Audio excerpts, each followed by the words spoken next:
கண்ட அவமானம் வென்று தரும் வெகுமானம் வானமே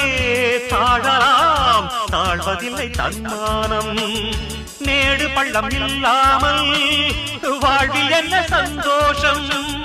பாறைகள் நீங்கினால் கோடைக்கில்லை சங்கீதம் பொய்மையும் வஞ்சமும் உனது பூர்வீகமே ரத்தமும் வேர்வையும் எனது ராஜாங்கமே எனது நடையில் உனது படைகள் போட்டிப்படுவே அடே நண்பா உண்மை சொல்வே சவால் வேண்டாம் உன்னை வெல்வே வெற்றி நிச்சய இது வேத சத்தியம் கொள்கை வெல்வதே நான் கொண்ட லட்சியம்